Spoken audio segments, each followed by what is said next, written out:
Assalamualaikum and hello everybody. May I introduce about myself? My name is Shera binti Abdunu. My metric number J46134.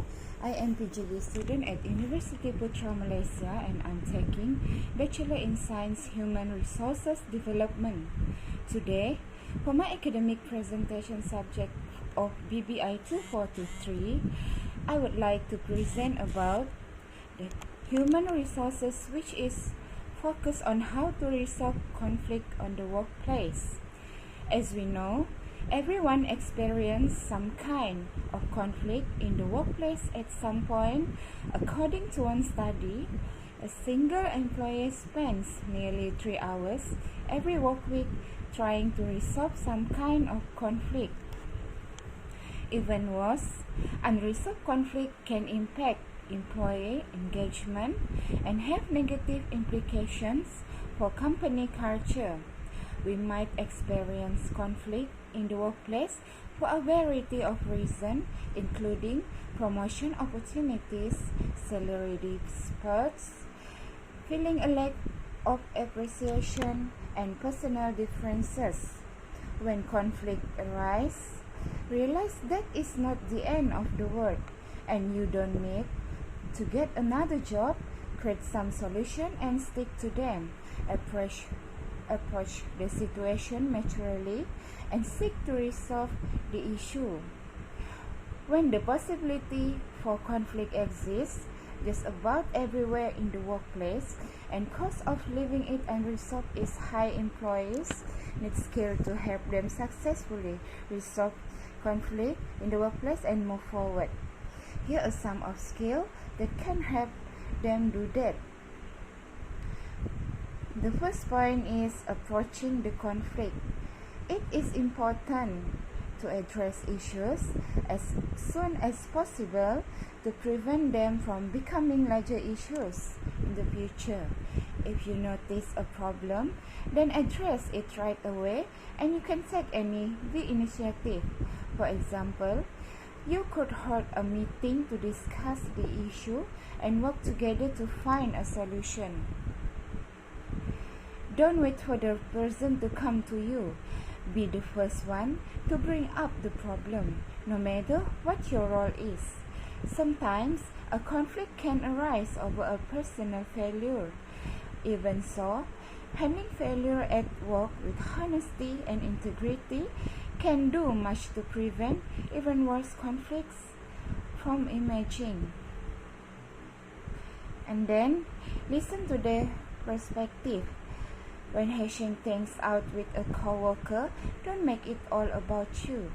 Be willing to hear them out, listen to their perspective, and consider their feelings. Give them ample time to express their thoughts, feelings, and experience. If they feel defensive, let them express that. Let them talk without interrupting them. Don't take up the whole interaction with your side. Be willing to hear them out. You may gain more information or understand them better. Check to see if they're done speaking. Say, is there anything else you want to add or say to me? Second point is talking it over, which is choose the right time and place to talk. A hurried conversation at your desk between emails and phone calls won't solve anything. Put some thought into talking with the person. You need an undisturbed location and time to address the issue. You can decide whether you want to send an email or have an in-person discussion. If you speak in person, do so away from other employees, and when both of you have time to talk, set up and place so you can talk for an extended span without outside interruptions.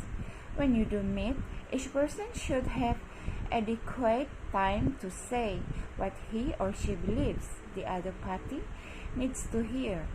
Don't let any individual monopolize the conversation or control the topic. Each person should talk about disagreements and how he or she feels about the situation. Apologize for any wrongdoing and ask what's not working. If somebody has done something that makes you angry, or if you don't understand their actions, simply asking about it can make a world of difference. Don't assume that people do what they do to annoy or harm you. Sometimes there's a good reason why that person does what he or she does. Other times they may not even realize that they did something hurtful, and bringing it to their attention can clarify the intentions. Make an inquiry, not an accusation. Try to remain neutral and trace your questions as matters of curiosity. Say, I was wondering why you brushed off my question yesterday, or I've noticed that you cut my work down and I'm wondering why that is. Every conflict needs a clear resolution that acknowledges hurt feelings and finds a solution that begins to mend them. Apologize, tell the other person you're truly sorry for any ill words or action and mean it. You also need to give the other person. Agreeing solely for the sake of appearances can lead to grudges that deepen over time, undoing any progress you made together. Remember, this is not the time to attack or assign blame. Focus on the problem, not your opinion for the other person's character. Both parties need to come to a conclusion on the best resolution. Start by identifying solutions that both sides can live with. Ask both sides and see where there is common ground. Then start to discuss the responsibility each party has in maintaining the solution. It's also important to use this opportunity to get the root cause to ensure this conflict will not come again.